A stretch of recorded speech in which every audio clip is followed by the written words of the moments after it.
Salutations and welcome to Kung Fu San Soo form class, free form class. Today we're going to go over form number 30 with the staff. I'll break it down and I'll show you some basic ways to maneuver the staff that in San Soo, being an efficient, brutal combat art, which I saw something online the other day. Somebody did a little video on the art,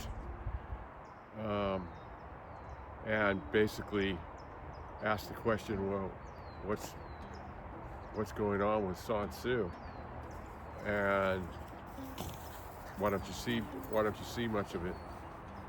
And the answer was because it's fading out, because the masters are all aging. It's aging out. The masters are all aging out, and yeah, that's the truth actually. And so it's kind of, I relate it to jazz. To me, there's a lot of different types of jazz,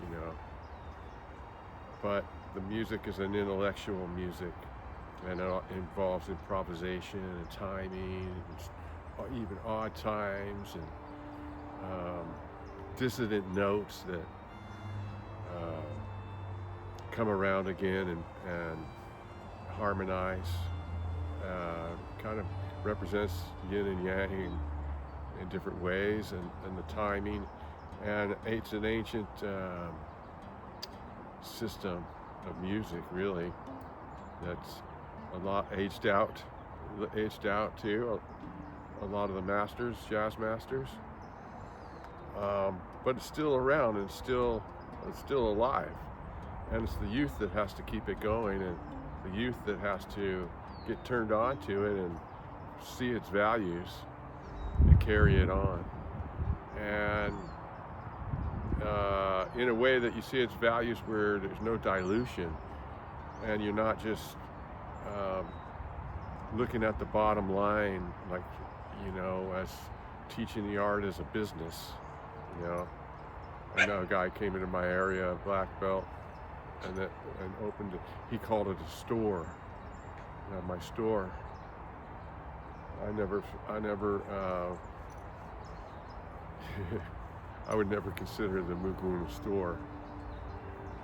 Yeah, we got to keep the building open, and that's always been my prerogative. It keeps the art going alive, and where even a selfish motive where I can train and grow. So the traditional system, the ancient traditional system, is time tested in battle and on the battlefield and through the ages, and hundreds of minds have contributed to the art. And this is the most deadly fighting system I've ever seen. And nowadays you're exposed on the internet to a lot of different styles and systems, and those that really know San Soo swear it's the best because they know that it works. Now, so we all have different stages. I consider Kung Fu as a journey. It's kind of like a trail. You start at the trailhead. You don't go to the school and you're put on a white belt. And then as you go through the different belts, 5, based on the 5 elements. So there's some underlying Taoist philosophy that maybe wasn't brought to the forefront in America. And as I delve into the Kung Fu art more and appreciate where it came from and learn more about it in its historical way, and in the philosophical things that influence it, the 3 different philosophies, and grow. And so a lot of us want to learn how to fight and defend ourselves. And that's for sure, right? And then I remember going to a Bill Lassiter seminar, and he brought up the point, he shows his belt with our characters on it, and he says, somebody asked me, well, what's that say? he says, I don't know, a squiggly line here, across here, you know. He had a great sense of humor. He says, wasn't really interested in that because I just want to learn to fight. But now I am, he said. Well, that's because you grow and you want to learn more and more in the background of what's going on. So you can become a superior fighter and a master, but if you don't, like where I've been going for many years now is the Neijun side, meaning internal skills and tapping into your system, your body and your mind and the energy that we move around. And you know, and as I said in an earlier video, talking with the head Shaolin master and learning from him, you know, it's really opened up my eyes. And I told him, man, my training is really advanced from your teaching. He said, in what way? Well, I said, the philosophy and the backbone of the. So you may never get the backbone even. You're a great fighter, a San Soo fighter for sure. But the Kung Fu is skills developed over time, so you also keep growing. The green tree that never stops growing soon withers and dies. So so that ultimate stage for me, and to become a complete martial artist, right? Let's put it that way. That internal working on you inside energies, and being able to store and move that in and tap into it and have that kind of awareness. Basically, it's a path of self-mastery, and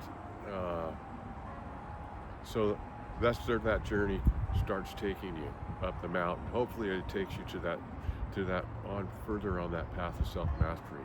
You're gonna be on it when your body and your mind are linked together with the art. I think it kind of happens through osmosis in a way, but if you like getting through pain with breathing, I learned about that before I knew about Neijun or internal chi or what any of that.